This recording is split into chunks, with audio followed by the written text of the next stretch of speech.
Seems to be clicking, more precise. Looks like JT's just confident back there. Right. It all started with we had a real good week of practice, and that obviously translates to the game. But it's getting later in the season. The small things we're starting to click now, the timing and everything, and it's what we've been working on to practice. We do everything in practice. Now we're starting to put it on the game field. You're spreading it around too. Oh yeah. You, Paris, Johnny, whatever. Yeah, it's exciting because we still got even more to come. So it's exciting. Also, does it feel like JT is taking some more? Is willing to throw some shots into some tight windows now? What's just your sense of that? He had a couple of passes today that were into fairly tight coverage, but you guys made the plays. Right. JC's a great quarterback, and he can fit those passes. And it's great seeing him having that confidence, especially in us, to be able to make those catches and those contested catches and whatnot. And shoot, keep it coming. That's cool. Oklahoma lost to a 30-point underdog today. Maryland was 30-point underdog going into this game. Were you guys aware of that before the game started, and did it reinforce, focus, whatever you want to call it? No, I really wasn't even focusing on Oklahoma, just ourselves. Just trying to focus on how we can beat Maryland, how can we get better for next week. Austin, what's been different for the wide receivers? It seems to us we think JT's accuracy has improved, but you guys, are you getting more open? Do you feel more confident out there? Just in general, what has changed in the past 4 weeks? Definitely confidence. We're building more game reps, and we're able to put what we do in practice onto the game field. And we go against probably the best defense in practice every single day. So there shouldn't be no reason why what we do in practice can't translate to the game. And we're finally starting able to do that. So it's cool. With as many points as you scored, I don't want to overstate this, but how much did you have to regroup after Brandon was hurt? Not much. Next man up. That's how we always think about stuff. Is just the next man up. Even when somebody gets hurt, prayers go to Brandon and his family for sure, because he's a big impact on our team. But next man up. It's time to keep doing what we do. Austin, as a fellow receiver, what do you think about Benjamin Victor's work in the red zone and some of those catches he's been able to make the last few weeks, and what it does for y'all's offense? Oh, it's huge. I say he's a cheat code, man. There's no reason why, his size, you shouldn't be making those catches every time. And that's what we always, harp on. It's like, dude, you that big, just go up and jump every time, And it's great because it gives us energy. The receiving room starts the energy, starts the drive for our offense, and as long as we can make those plays consistently, there's no reason why we should be stopped. Did it take some real pushing from you guys to get him to that mindset? Because last year, in the little time that he had, maybe he wasn't as aggressive as he could have been going up against some of those balls, and now that seems to have changed a little bit. Did you have to get out of that mindset? I think for him it was just development, finding that consistency, being able to be comfortable and just going to get the ball. But as you see it, as long as he keeps it going, you feel me? I'm cool.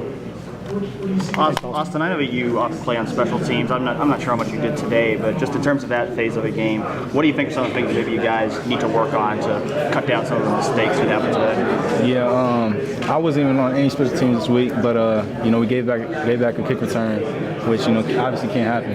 It really should have been a shutout. We went for that, and then our offense giving the ball up, late in the game.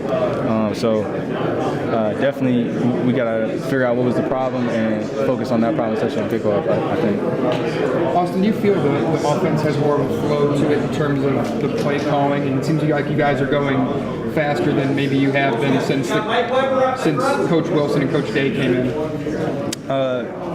Like I said, it's that chemistry that we're finally doing. That was our main focus, especially coming into this year, was play fast, play consistent, roll off the ball, and it all starts with the offensive line. The offensive line gets it going, especially with the run game, and us shooting out those bubbles. Austin, Marcus talked about how the offense has been simplified, both in terminology and maybe just even playbook. Could you kind of elaborate on that? Who said that? Marcus. Marcus Ball? Simplified, yeah. I'd say it's probably really consistent. Simple plays, like we can shoot out bug, get 8 yards, get right on the ball fast, run the bar up the middle. It's more simplified in that way. We still have the same Ohio State offense, and as long as we're going through our reads, just I don't know how you can. You feel me? I'm not sure how to answer that. You were on kick coverage earlier this year, right? Yeah. And not today. Is that correct? That's correct. How do you move off of that? Is it just you're getting so many reps of wide receiver that I want you to do that anymore? No. I had I had a slight injury on Thursday, so I was recovering from a little hamstring. So they took me off of special teams, and you know, I was trying to get myself ready for just to play receiver for the game today. Okay. I know we talked to Elijah a couple weeks ago. He was talking about you guys seem to work in concert a lot, Yeah, right? You guys, like constantly. you had something really going there. They popped one. When you're watching from the sideline, are you thinking, like, oh man, like, let me get out there and make a play on this? Because it looked like maybe you guys lost contain on the edge where you normally are. Right. No, I was frustrated. I feel like Jeff Okudah did his job. He kept everybody inside of him. You know, if he loses contain, that's a bad deal. But he did his job. I don't really know. I can't see the whole thing. But we, as a team, just got to address the problem and come back on Monday ready to go. You expect to be back on that unit though? Oh, for sure. For sure. You like it? Do you like being on that unit? Like, if it's up to you, especially it's kickoff. Especially, why do you like it? You're a big time receiver now. Why do you like that? I mean, that's like, you know, first, you always want to kick off, you know what I'm saying? You want to defer, kick off, and it's like, I don't know if y'all hear the student section, but that chant when you run it down, I mean, it's just, you know, it's hype, it's fun. And, you know, for me, I'm a humble player. I want to be able to do whatever I can to, you know, help, you know, our team, the Ohio State Buckeyes, and special teams is the #1 aspect. Are you good at that, you think?